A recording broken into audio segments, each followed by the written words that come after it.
Pembahasan soal yang ketiga ya, buku charter halaman 514.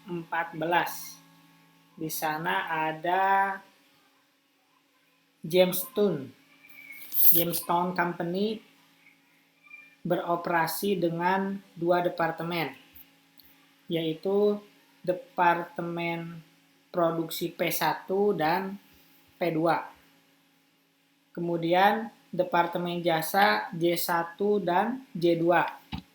Overhead pabrik aktual sebelum distribusi biaya Departemen Jasa bersama-sama dengan penggunaan jasa dari Departemen Jasa adalah sebagai berikut. Di sana kita dapat informasi soal dari Departemen P1, P2, J1, dan J2. Kemudian ke sebelah kanan itu ada biaya-biaya. Dan di sana ada juga persentasi untuk alokasinya. Yang diminta adalah tentukan total overhead pabrik termasuk Departemen Jasa untuk setiap Departemen Produksi dengan distribusi biaya Departemen Jasa hanya ke Departemen Produksi saja. Karena ada kata hanya ke Departemen Produksi saja, berarti dia menggunakan metode langsung. Yang kedua, dengan menggunakan bertingkat, ya, metode yang kedua. Dengan dimulai dari Departemen S2-nya dulu. Hati-hati, yang memulai duluan itu menghasilkan total yang berbeda. Jadi siapa yang duluan itu harus diperhatikan. Di sini S2 yang memberikan kontribusi terlebih dahulu.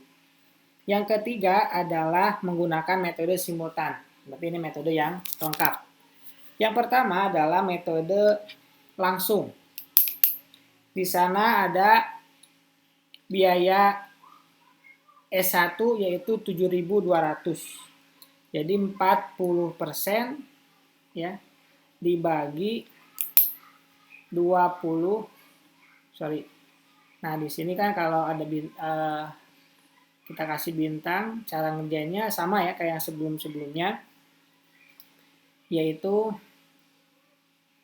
40% per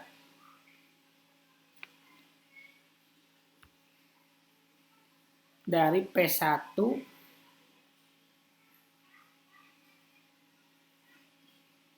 sebentar. Oh iya benar. 40% per 90 ya. 90 ini dari 40 tambah 50. P1, P2 gitu ya. Kali 7.200. Seperti itu. Oke, kita ulangi aja nih. Suaranya, tulisannya agak kurang jelas. Jadi 40% dibagi 90%. 90 dari 40 ditambah 50 dikali 7.200 ya.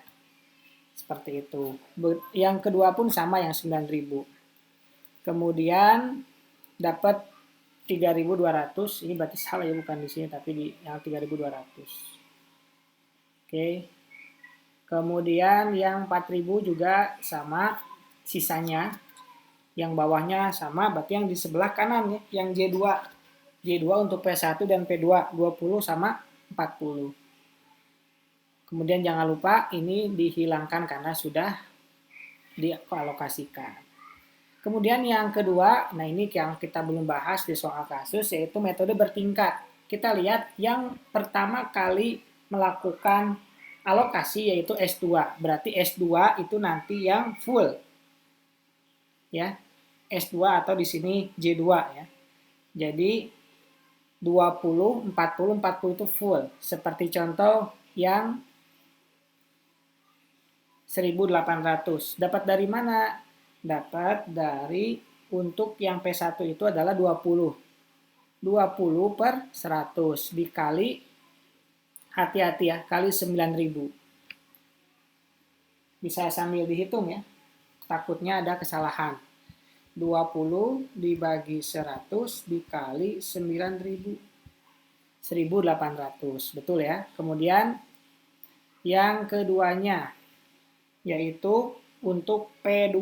P2 berarti 40 per 100 kali 9.000. Ini yang ke-1, ini yang kedua. Yang ketiga kebetulan sama ya.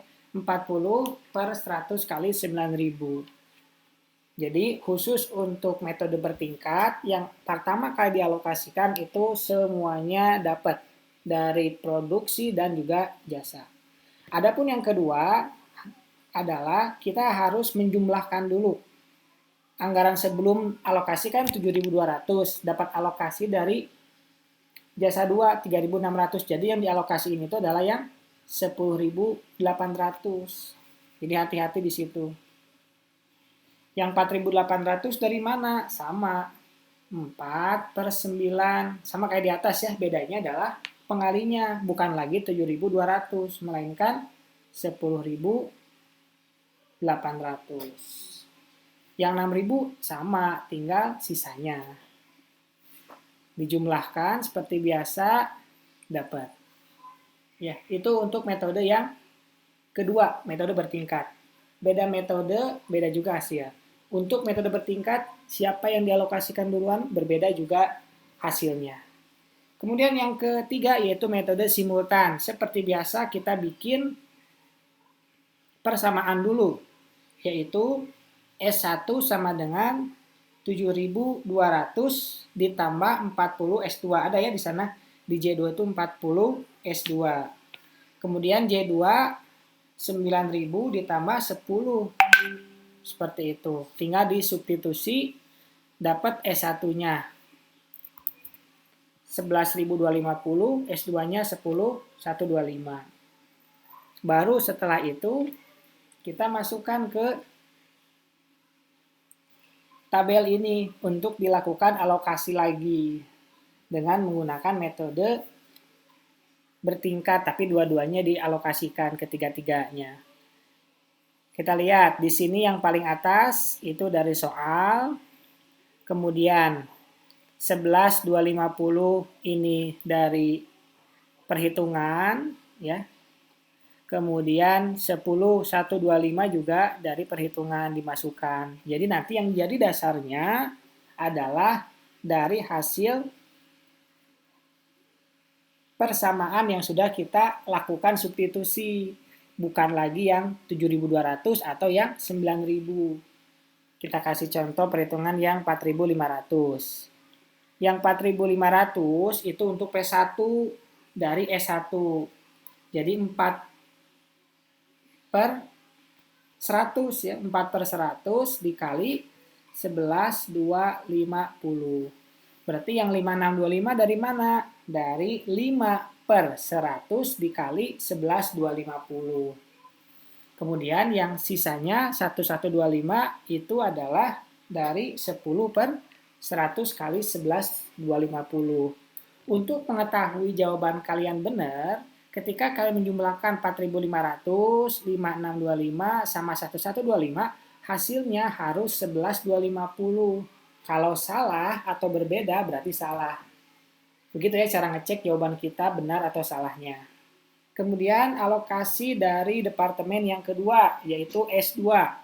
Sama ya, 2025 dari mana? 2025 dari 20 per 100 kali 10.125. Kemudian yang 4.050 dari 4 per 10 kali 10.125. Terus di total kemudian selesai. Itu latihan tugas yang keempat, soal yang ketiga.